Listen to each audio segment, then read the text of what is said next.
Hello there. Welcome back to the Spontaneous Brilliance podcast. Today, I want to talk about the mythology of creativity because, well, I'm a creativity specialist.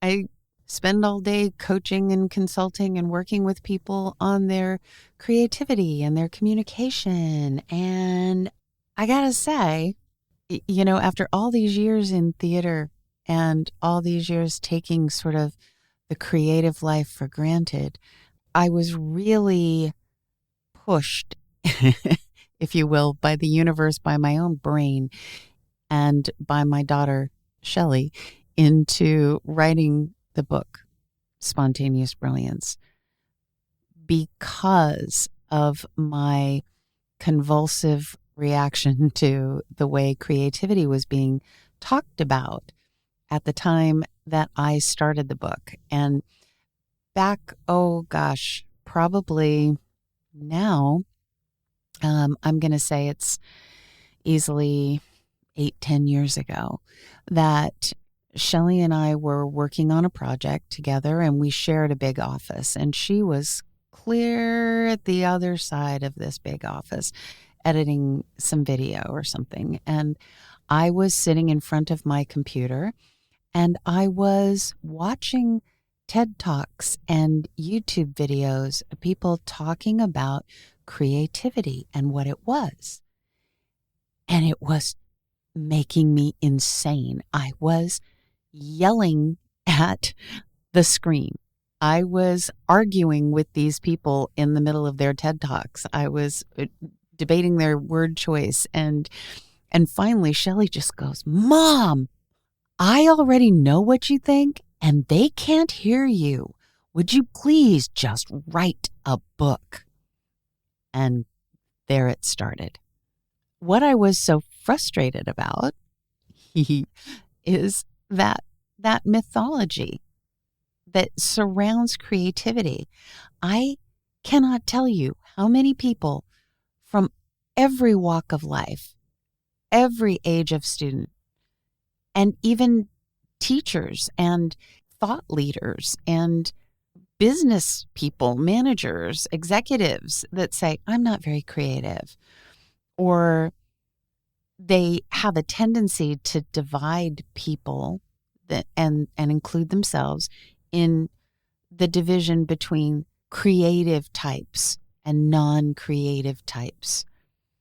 And in literally every case where somebody says they're not very creative, there has never been a problem with that person's creativity. There just isn't. And I'm talking to you. If you think you're not, quote, creative, you're falling into the same little trap that they did. It's a confusion of the word creative with the word artistic, right? Artistic refers to somebody in the arts, somebody who writes or paints or sings or acts or draws or whatever. And not everyone has a passion or an affinity for the arts, but everybody, every single person on the planet is necessarily creative. And if you've been a victim of this idea, right, if you have been convinced that there is such a thing as non-creative types, it is not your fault, because even Webster's dictionary lists synonyms for artistic as creative, imaginative, inventive, and expressive. Except you can be creative, imaginative, inventive, and expressive and not be given to particular talent for or even an interest in the arts. Carpenters are creative. Doctors are creative. I hope so. I mean, parents are creative, right? Children, regardless of the country they live in or their level of education or even their level of nurturing, a 2-year-old is extremely creative. You could very well be creative at collecting garbage. right? I've often brought this up, that somebody was extremely creative when they invented those things that go off the side of the garbage trucks now and dump the garbage can. That big arm comes out, grabs the can. That has saved so much trouble for so many of those guys who used to have to run around on the back of the truck, jump off, grab the can, dump it out, put it back down, put the lid back on, I mean, now there's all this automation to it. That's extremely creative. Think of the engineers. Think of the person that had the original idea. It was probably one of those guys who had to jump off the truck and throw the can, right? Everybody is creative, amazing, innovative, and we take it for granted all the time instead of seeing them and us as brilliant. In about 2010, IBM did a survey, and they surveyed like 1,500 chief executive officers from, I think, 60 countries in a whole bunch of industries. And they found that the chief executives believed that the most desired quality in order to succeed into the future was creativity. Creativity rated higher as the desired optimum thing for somebody to have, right? To be successful in their company and keep their company successful into the future. Creativity was the most desired quality, higher than discipline, management, integrity, vision, any of it. And in 2012, they did a CEO study that showed that leaders believed successful employees must be collaborative, communicative, flexible, and creative. Also in 2012, an Adobe State of Create study showed that 75% of people feel increased pressure to be productive, and only about 25% felt that they were living up to their creative potential. And thus, the so-called creativity crisis was born. The creativity crisis seems to be one of the primary reasons for the flood of books and TED Talks on creativity and the creative process. They're all there to combat the creativity crisis. And in case you haven't guessed what my opinion might be about the creativity crisis, I'll lay it out for you. Here's my opinion about the creativity crisis. We don't have one. There isn't one. There's no such thing. Okay, let's just be real. The idea that we have a creativity crisis would mean that we have a shortage of creativity. That's like deciding that we have a shortage of breathing human beings. We just don't. We may not pay attention to people's breathing, but they're doing it. We're not paying attention to people's creativity, but they're doing it. Living human beings breathe, and we create too. We do have a crisis, but it's not a crisis of creativity. It is a crisis of faith. It's a crisis of faith in ourselves and in each other. We get so used to thinking that somebody who rose to the forefront of a media race or somebody who has done something flashy or scary or weird or wild or, helpful, great, whatever, or entertaining, that they suddenly are in everybody's line of sight. And so they're the creative one. They're the people who are going to solve it. They're the people who are going to fix the problems. But that's part of the problem with what's going on in the world today, is that we don't all recognize our own personal ability, our responsibility to respond to these circumstances by sharing our unique creative genius. We have to walk past this crisis of faith in ourselves and our own creativity. It's a denial that every human being we meet or encounter no matter what their age, their education, their circumstance. They're brilliant. They're a unique creative genius in their own right, but we deny that. We lack faith in the inherent value of the ideas and inspirations of ourselves and everybody around us. For years, we've been criticizing the education system. And as I have demonstrated at length with my metaphorical monkeys, right? The well-meaning monkeys. I have some fairly harsh opinions about the educational system's effects on creativity and creative expression. And I will agree that there are certainly a lot of issues with the systems and the systems inside the systems and the systems inside the systems that are inside the systems that have created this doubt and this challenge and this repetitive lockdown in the education system created by these well-meaning monkeys. But all of those systems and all of those creations of the systems inside the systems and the locking down of the system and the hyper vigilance to the system, none of that has solved the problems that we have with the education system or with the world at large. We have creativity bursting out of every child in every classroom, everywhere. It's bursting. It's like bubbling out and they can't control it. And sometimes that's when they are most annoying, right? When they can't control it. Every member of every workforce has creativity bubbling out of them.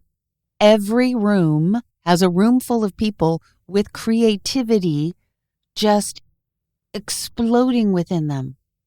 Every time you get excited and energized about your ideas, your inspirations, those are creativity starting to want to come out of you.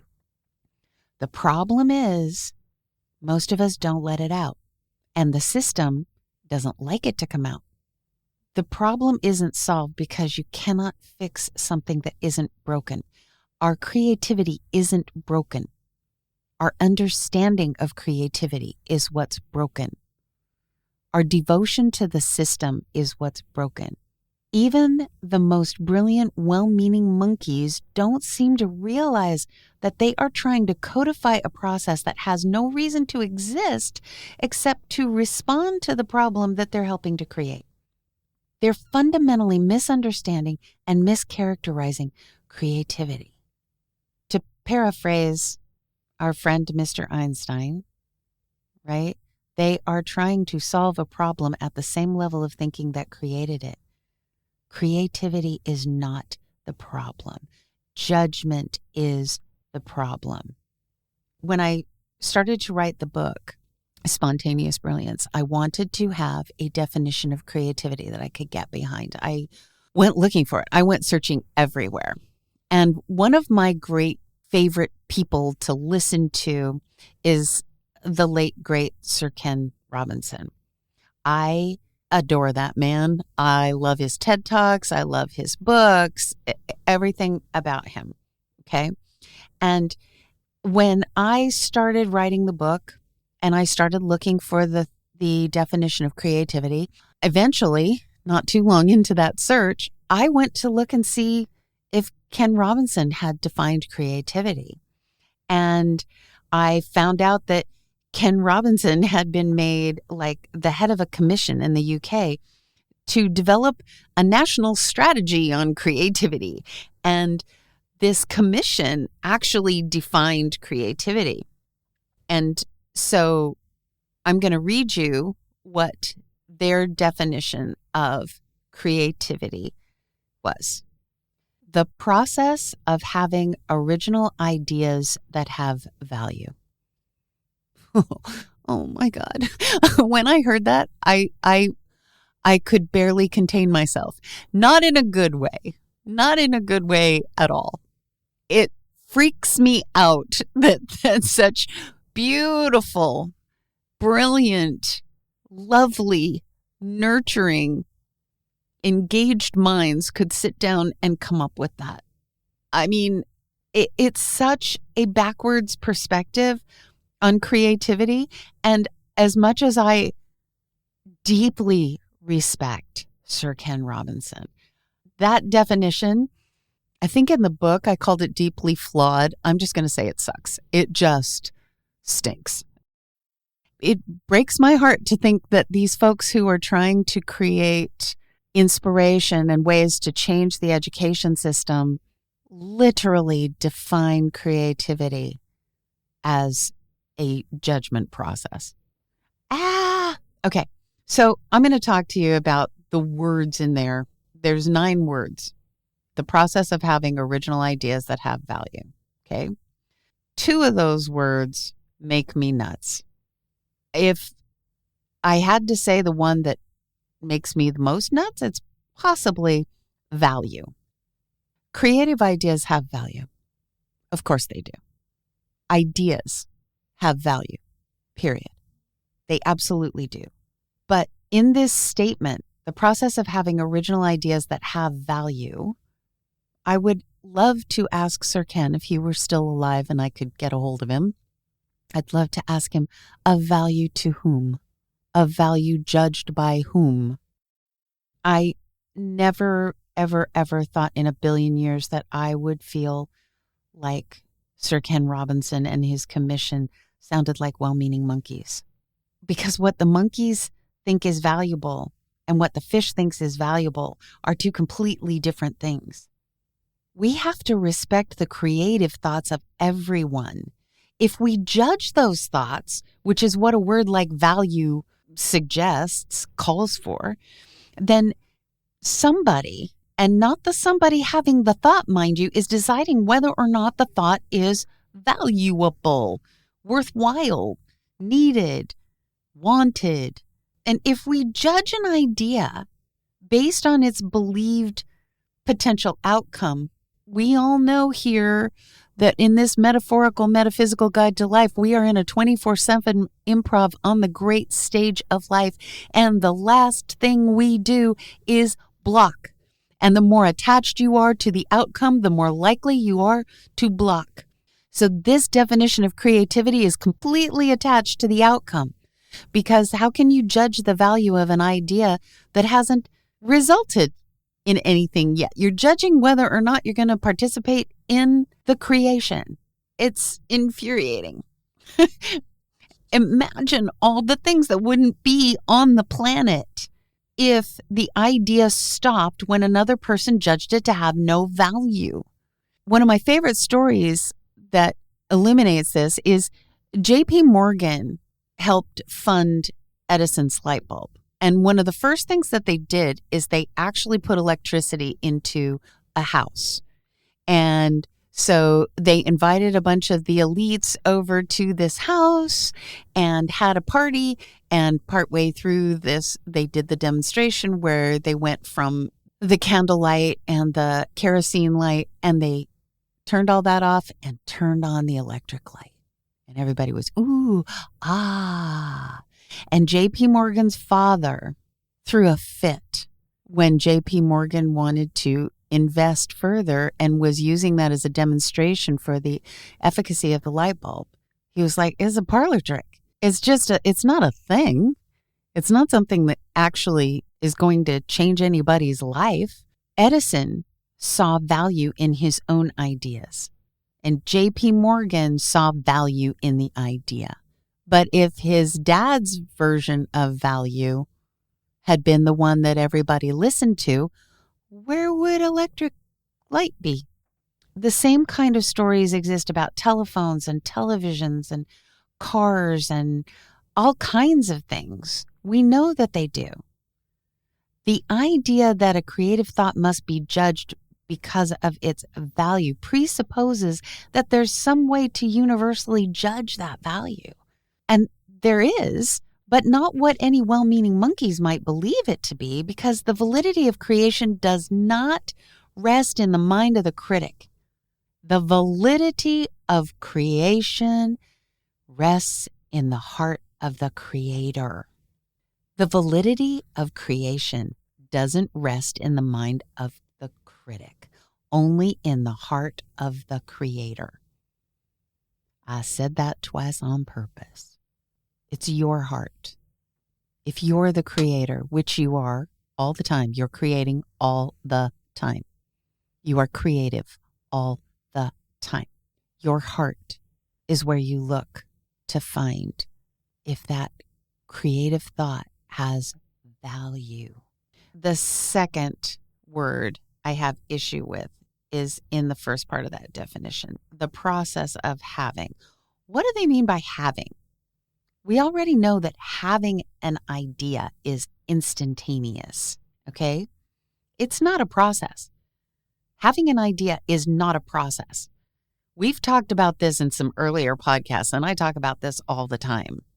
We think faster than we can even perceive. Conservatively, 60,000 thoughts a day. We are not having those thoughts in a process. The only process we participate in is judging the thoughts.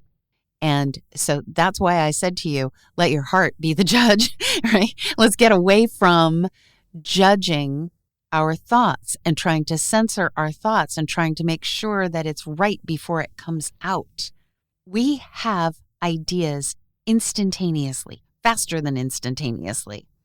The process of determining the value of the idea that you have had, that's what they're suggesting, that's what creativity is. No, no, that's the opposite of creativity. We are far too used to judging the value of ideas before they've had a chance to be developed, considered, or even noticed, let alone acted on. We don't even need any well-meaning monkeys to do the judging. We judge our thoughts in our own head. So many versions of the creativity process or the creative process. When you look at the TED Talks, right? They have a point in them somewhere that is almost always way too early, that is the judgment process. Creativity is an evolutionary process. The light bulb, the automobile, the internet, songs, dances, all of it, they evolved.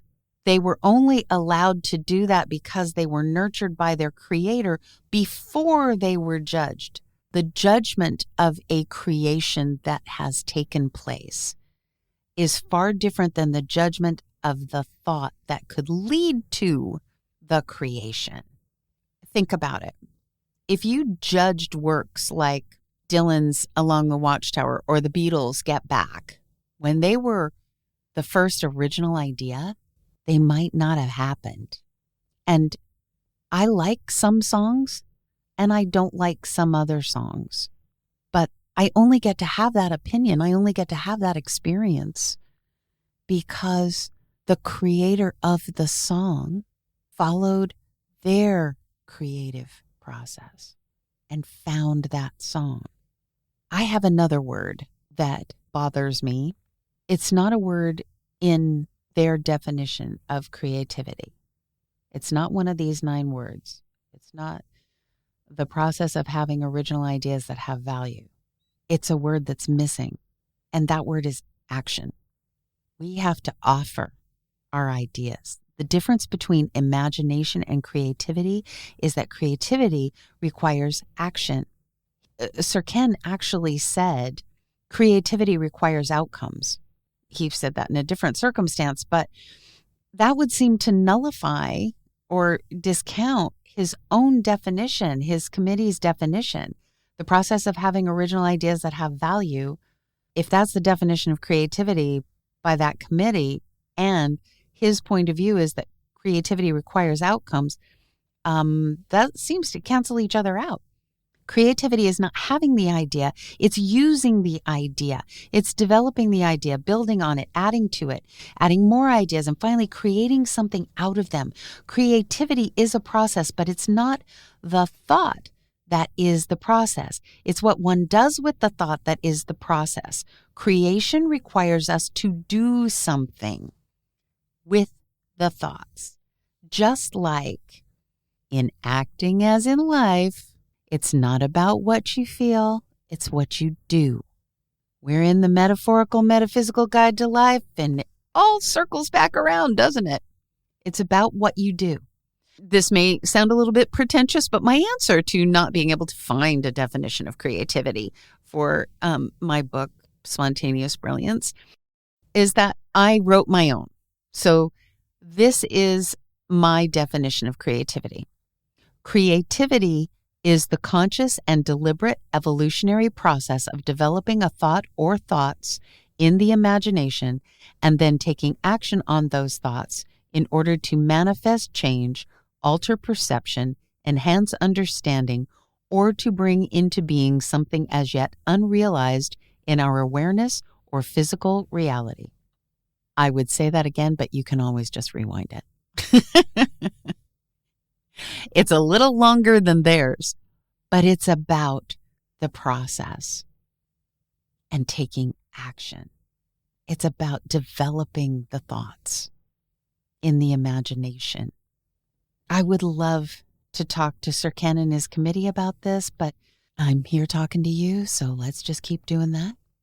As soon as the creativity crisis was identified and everybody got super serious and super afraid that we somehow were having a crisis of creativity and what was the future going to look like because we weren't being creative enough, we got super serious about trying to solve the supposed creativity crisis by establishing the process for creativity. And all of a sudden, there's all these TED Talkers and all these books on the creative process. And here's the simple truth about the creative process. There isn't one. I'm going to say that again.